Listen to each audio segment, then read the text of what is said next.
How's everybody doing today? Jason from Toadstool Gardens. Thanks for joining me on another little video.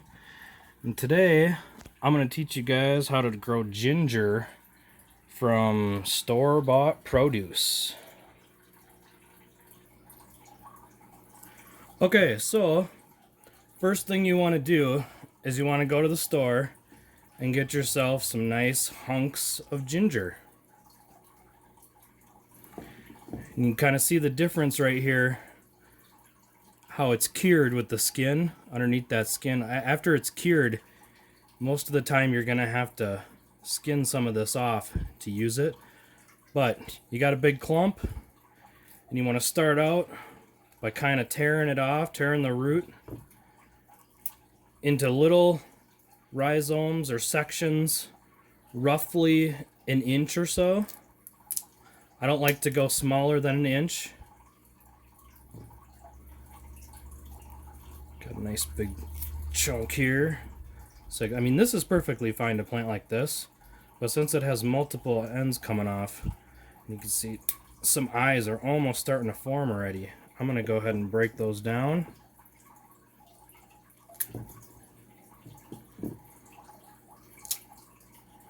Well, that might be a little too small, so I'll plant him with another little chunk.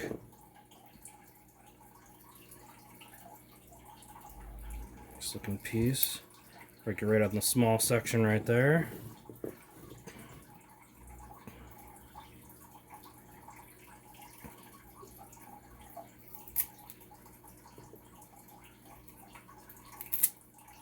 can see they're starting to get little eyes on some of them.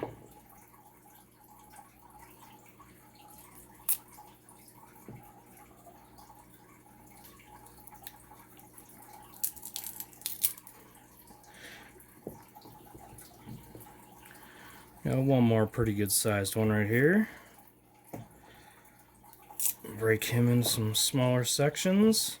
Remember, no smaller than an inch, because then it might have a harder time pushing out. Okay, so we got our ginger pretty much broke into the pieces how we want it.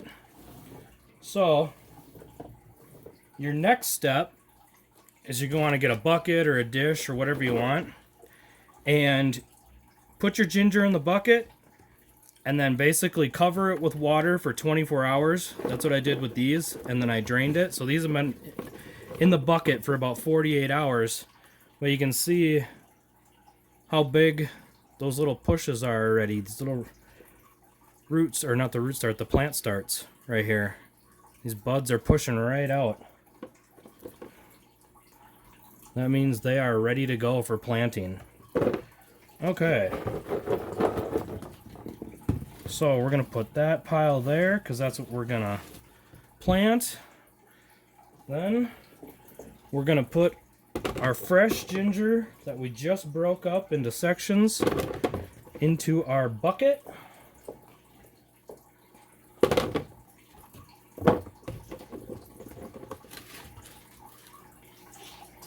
Then we're going to get our water. And we're basically just going to fill it up until it's just over the top of the rhizomes. Some of them, the smaller ones, might float a little bit, but it should be okay. There.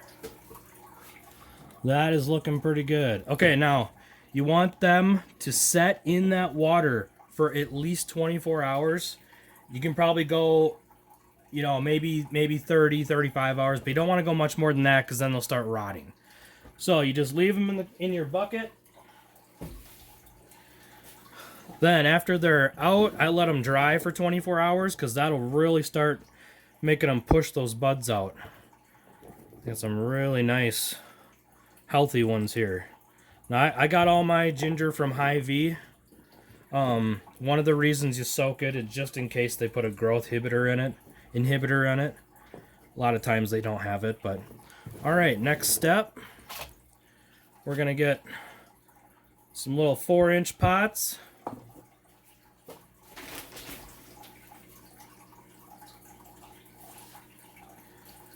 fill them up to the top with soil. Now I'm using just a regular potting soil without fertilizer added. There's a few micronutrients in it, but no actual fertilizer.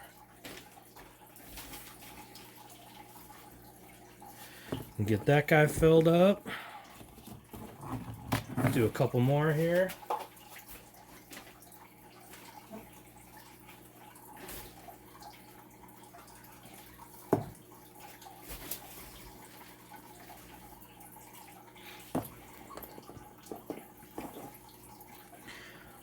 All right, we got some ready to go. So basically, you're gonna take your pot, you're gonna take a chunk of ginger, and you want to plant it so that bud is pointing up. Most of the time it doesn't matter, but you want those about an inch, inch and a half in the soil. We'll have to put just a little bit more soil on top of there.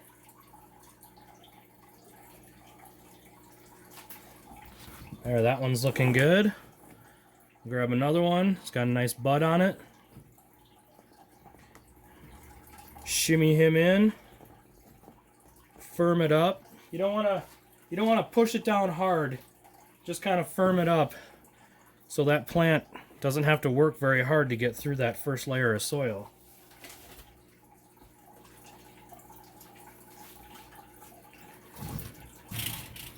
Right back there.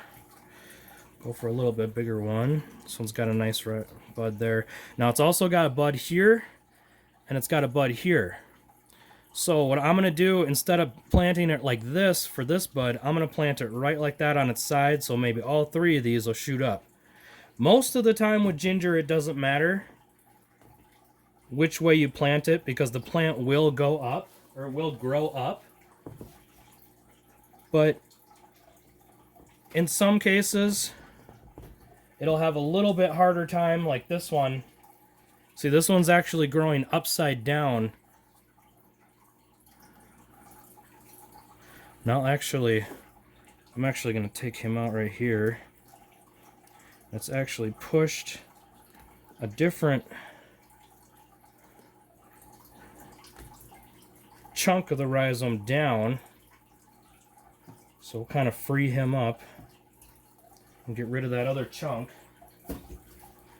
But yeah, 99% of the time they're going to grow straight up for you, and you're not going to have to worry about it. But once in a while you will get that rogue that likes to grow sideways or upside down.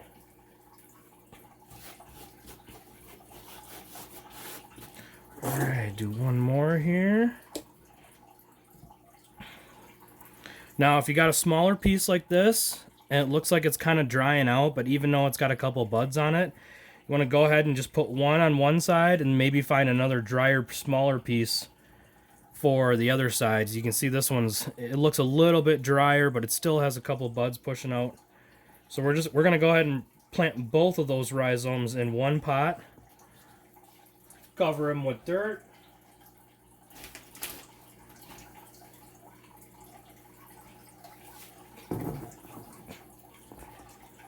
And we got 4 ready to go.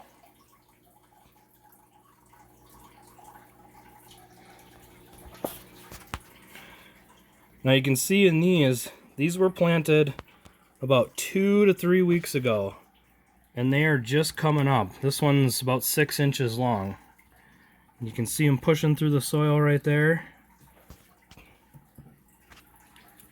As I mentioned before, when you harvest this at the end of the year, basically you're gonna let it grow all year long as you possibly can, just like sweet potatoes, because these are a high humidity, high heat plant, but they don't like full sun all day long if the temperatures are really hot, kind of like peppers.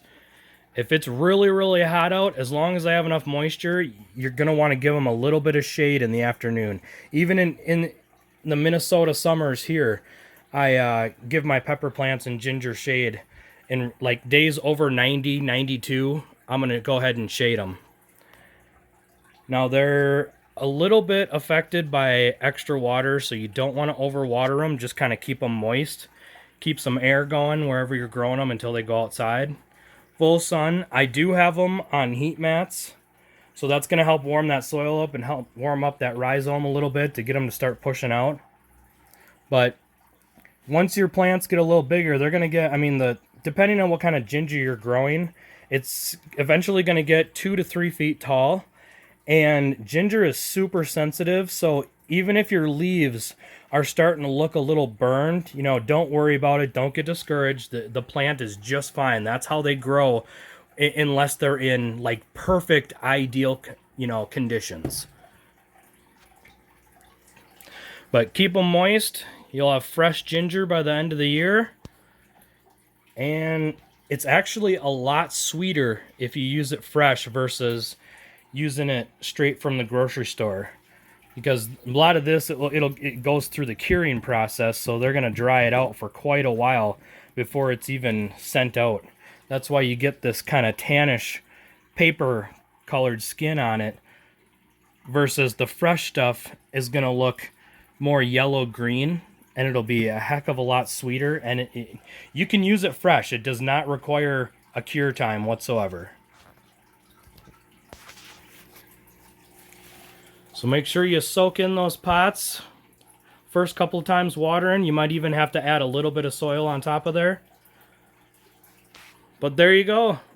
Until next time, thanks for hanging out with me, learning a little bit about how to grow ginger from store-bought produce. Don't forget to like and subscribe, and leave me a comment if you've grown ginger before. How do you do it? Till next time. Jason from Toadstool Grower Gardens. Happy growing!